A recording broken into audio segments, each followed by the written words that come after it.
Hi, I'm going to talk to you today about laughter. And I just want to start by thinking about the first time I can ever remember noticing laughter. This is when I was a little girl. I would have been about 6. And I came across my parents doing something unusual, where they were laughing. They were laughing very, very hard. They were lying on the floor laughing. They were screaming with laughter. I did not know what they were laughing at, but I wanted in. I wanted to be part of that. And I kind of sat around at the edge going, hoo-hoo! Now, incidentally, what they were laughing at was a song which people used to sing, which was based around signs in toilets on trains telling you what you could and could not do in toilets on trains. And the thing you have to remember about the English is, of course, we do have an immensely sophisticated sense of humour. But at the time, I didn't understand anything of that. I just cared about the laughter. And actually, as a neuroscientist, I've come to care about it again. And it is a really weird thing to do. What I'm going to do now is just play some examples of real human beings laughing. And I want you just to think about the sound people make and how odd that can be. And in fact, how primitive laughter is as a sound. It's much more like an animal call than it is like speech. So here we've got some laughter for you. The first one is pretty joyful. We're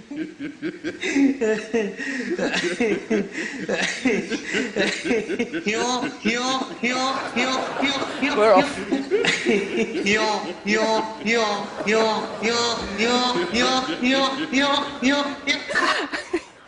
Now, this next guy, I need him to breathe. There's a point in this where I'm just like, oh, you've got to get some air in there, mates, because he just sounds like he's breathing out.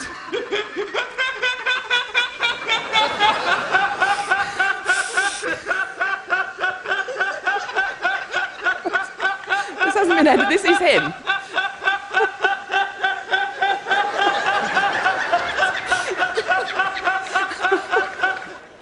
And finally we have, this is a human female laughing.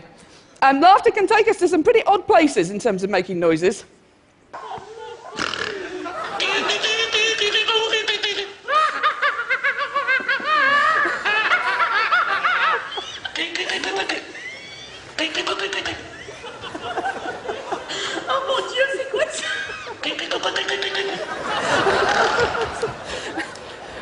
She actually says, oh my God, what is that in French? And I think, we're all kind of with her. Yeah, I have no idea. Now, to understand laughter, you have to look at a part of the body that psychologists and neuroscientists don't normally spend very much time looking at, which is the rib cage. And it doesn't seem terribly exciting, but actually, you're all using your rib cage all the time. What you're all doing at the moment with your rib cage, and don't stop doing it, is breathing. So you use the intercostal muscles, the muscles between your ribs, to bring air in and out of your lungs just by expanding and contracting your rib cage. And if I was to put a strap around the outside of your chest, called a breath belt, and just look at that movement, you see a sort of rather gentle sinusoidal movement. So that's breathing. You're all doing it, don't stop. As soon as you start talking, you start using your breathing completely differently. So what I'm doing now is you see something much more like this. In talking, you use a very fine movement of the rib cage to squeeze the air out. And in fact, we're the only animals that can do this. It's why we can talk at all. Now, both talking and breathing has a mortal enemy, and that enemy is laughter. Because what happens when you laugh is those same muscles start to contract very regularly, and you get this very marked sort of zigzagging, and that's just squeezing the air out of you. It literally is that basic a way of making a sound. You could be stamping on somebody. It's having the same effect. You're just squeezing air out, and each of those contractions gives you a sound. And now the contractions run together, you can get these spasms, and that's when you start getting these kind of things happening. And I'm brilliant at this. Now, in terms of the science of laughter, there isn't very much, but it does turn out that pretty much everything we think we know about laughter is wrong. So it's not at all unusual, for example, to hear people say humans are the only animals that laugh. Nietzsche thought, oh, humans are the only animals that laugh. In fact, you find laughter throughout the mammals. It's been well described and well observed in primates, but you also see it in rats. And wherever you find it, humans, primates, rats, you find it associated with things like tickling. And that's the same for humans. You find it associated with play, and all mammals play. And wherever you find it, it's associated with interactions.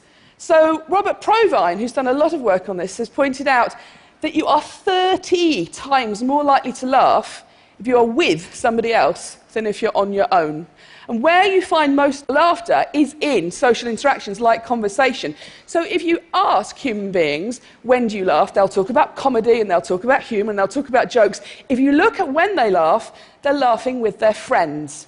And when we laugh with people, we're hardly ever actually laughing at jokes. You are laughing to show people that you understand them, that you agree with them, that you're part of the same group as them. You're laughing to show that you like them. You might even love them. You're doing all that at the same time as talking to them. And in fact, the laughter is doing a lot of that emotional work for you. Something that Robert Provine has pointed out, as you can see here, and in fact, the reason why we were laughing when we heard those funny laughs at the start, and why I was laughing when I found my parents laughing, is that it's an enormously behaviourally contagious effect. You can catch laughter from somebody else, and you are more likely to catch laughter off somebody else if you know them. So it's still modulated by this social context. You have to put humour to one side and think about the social meaning of laughter, because that's where that's where its origins lie. Now, something I've got very interested in is different kinds of laughter, and we have some neurobiological evidence about how human beings vocalise that suggests there might be two kinds of laughs that we have.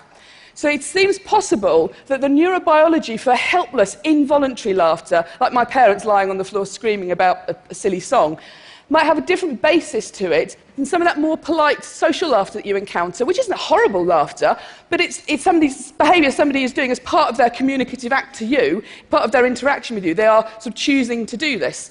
Now, in our evolution, we've developed two different ways of vocalising. Involuntary vocalisations are part of an older system, the more voluntary vocalisations, like the speech I'm doing now. So we might imagine that laughter might actually have two different roots. So I've been looking at this in more detail. And to do this, we've had to make recordings of people laughing, and we've just had to do whatever it takes to make people laugh. And we've got those same people to produce more posed social laughter. So you said, imagine your friend told a joke, and you're laughing because you like your friend, but not really because the joke's all that. So I'm going to play you a couple of those. I want you to tell me if you think this laughter is real laughter, or if you think it's posed. So is this involuntary laughter or more voluntary laughter?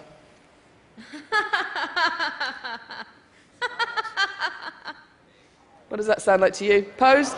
Posed. How about this one?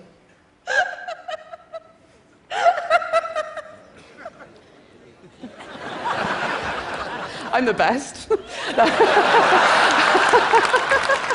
really. And, now that was helpless laughter. And in fact, to record that, all they had to do was record me watching one of my friends listening to something I knew she wanted to laugh at, and I just started doing this. Now, what you find is that people are good at telling the difference between real and posed laughter. They seem to be different things to us. Interestingly, you see something quite similar with chimpanzees. Chimpanzees laugh differently if they're being tickled than if they're playing with each other. And we might be seeing something like that here, these sort of involuntary laughter, tickling laughter, being different from social laughter. They're acoustically very different. The real laughs are longer. They're higher in pitch. When you start laughing hard, you start squeezing air out from your lungs under much higher pressures than you could ever produce voluntarily. So, for example, I could never pitch my voice that high to sing. And also, as I say, you start to get these sort of contractions and these weird whistling sounds, all of which mean that real laughter is extremely easy, or feels extremely easy to spot. In contrast, posed laughter, which we sort of think, well, it might sound a bit fake. Actually, it's not. It seems to be, it's such an important social cue. We use it a lot. We're choosing to laugh in a lot of situations. It seems to be its own thing. So, for example, you find nasality in posed laughter, that kind of ha-ha-ha-ha sound that you never get, you could not do if you were laughing involuntarily. So there do seem to be genuinely these two different sorts of things. We took it into the scanner to see how brains respond when you hear laughter. And when you do this, this is a really boring experiment. We just played people real and posed laughs. We didn't tell them it was a study on laughter, and we put other sounds in there to distract them. And all they're doing is lying, listening to sounds. We don't tell them to do anything. Nonetheless, when you hear real laughter and when you hear posed laughter, the brains are responding completely differently, significantly differently. What you see in the regions in blue, which lies in auditory cortex, are the brain areas that respond more to the real laughs. And what it seems to be the case, when you hear somebody laughing involuntarily, you hear sounds you would never hear in any other context. It's very unambiguous, and it seems to be associated with greater auditory processing of these novel sounds. In contrast, when you hear somebody laughing in a posed way, what you see are these regions in pink, which are occupying brain areas associated with mentalizing, thinking about what somebody else is thinking. And I think what that means is, even if you're having your brain scanned, which is completely boring and not very interesting, when you hear somebody going, ah, ha, ha, ha, ha, ha, you're trying to work out where they're laughing. Laughter is always meaningful. You are always trying to understand it in context, even if, as far as you're concerned, at that point in time, it's not necessarily anything to do with you. You still want to know why those people are laughing. Now, we've had the opportunity to look at how people hear real and posed laughter across the age range. So this was an online experiment we ran with the Royal Society. And here we just asked people 2 questions. First of all, they heard some laughs and they had to say, how real or posed do these laughs sound? The real laughs are shown in red and the posed laughs are shown in blue. And what you see is there is a rapid onset. As you get older, you get better and better and better at spotting real laughter. Such that 6-year-olds are at chance. They can't really hear the difference. By the time you are older, you get better. But interestingly, you do not hit peak performance in this data set until you're in your late 30s and early 40s.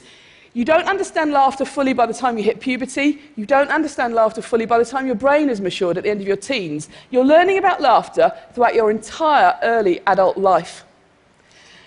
If we turn the question round and now say not what does the laughter sound like in terms of being real or posed, but we say how much does this laughter make you want to laugh? How contagious is this laughter to you? We see a different profile. And here, the younger you are, the more you want to join in when you hear laughter. Remember me laughing with my parents and I got no idea what was going on. You really can see this. Now everybody, young and old, finds the real laughs more contagious than the posed laughs, but as you get older, it all becomes less contagious to you. Now either we're all just becoming really grumpy as we get older, or it may mean that as you understand laughter better, and you are getting better at doing that, you need more than just hearing people laugh to want to laugh. You need the social stuff there. So we've got a very interesting behaviour about which a lot of our sort of lay assumptions are incorrect. But I'm coming to see that actually there's even more to laughter than it's an important social emotion we should look at, because it turns out people are phenomenally nuanced in terms of how we use laughter. There's a really lovely set of studies coming out from Robert Levinson's lab in California, where he's doing a longitudinal study with couples. He gets married couples, men and women, into the lab, and he gives them stressful conversations to have while he wires them up to a polygraph so he can see them becoming stressed. So you've got the 2 of them in there, and he'll say to the husband, tell me something that your wife does that irritates you. And what you see is immediately, just run that one through your head briefly, you and your partner, you can imagine everybody gets a bit more stressed as soon as that starts. You can see physically people become more stressed.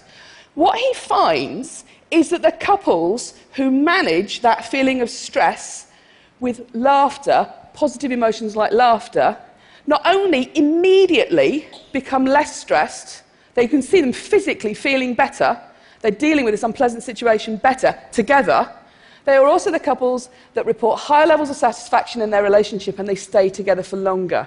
So in fact, when you look at close relationships, laughter is a phenomenally useful index of how people are regulating their emotions together. We're not just emitting at each other to show that we like each other, we're making ourselves feel better together. Now, I don't think this is going to be limited to romantic relationships. I think this is probably going to be a characteristic of close emotional relationships such as you might have with friends, which explains my next clip, which is of a YouTube video of some young men in the former East Germany on making a video to promote their heavy metal band, and it's extremely macho and the mood is very serious, and I want you to notice what happens in terms of laughter when things go wrong and how quickly that happens and how that changes the mood. He's cold, he's about to get wet, he's got swimming trunks on, he's got a towel. Ice. What might possibly happen? Video starts. Serious mood. And my new band is called Cisco. We're off. And his friends are already laughing. They're already laughing. Hard. He's not laughing yet. He's starting to go now.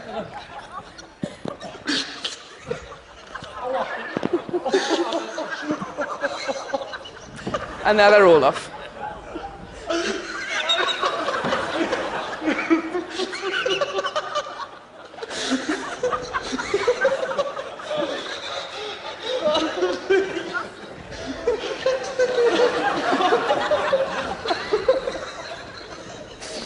stressful.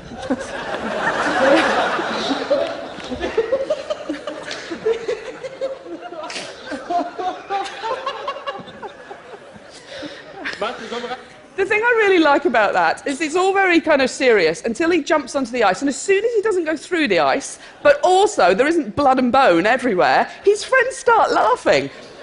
And imagine if I'm played out with him standing there going, no, seriously, Henrik, I think this is broken.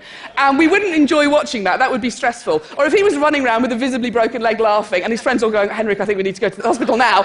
Again, that also wouldn't be funny. The fact that the laughter works, it gets him from a painful, embarrassing, difficult situation into a funny situation, is what we're actually enjoying there.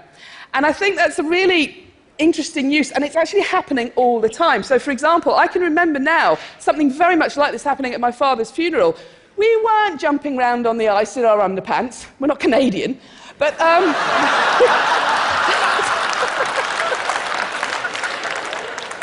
these events are always difficult. I had a relative who was being a bit difficult. My mum was not in a good place. And I can remember finding myself, just before the whole thing started, telling this story about something that happened in a 1970s sitcom. And I even at the time I thought, I don't know why I'm doing this. And all I realised I was doing was I was coming up with something from somewhere I could use to make her laugh, together with me. It was a very basic reaction to try, for some reason, we can do this. We can laugh together. We're going to get through this. We're going to be okay. And in fact, all of us are doing this all the time. You do it so often, you don't even notice it. Everybody underestimates how often they laugh.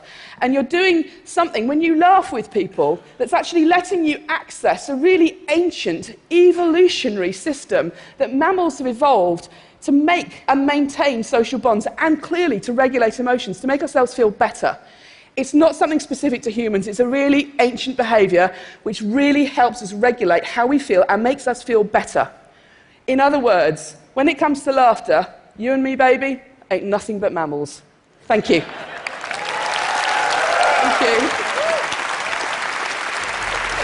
Thank you.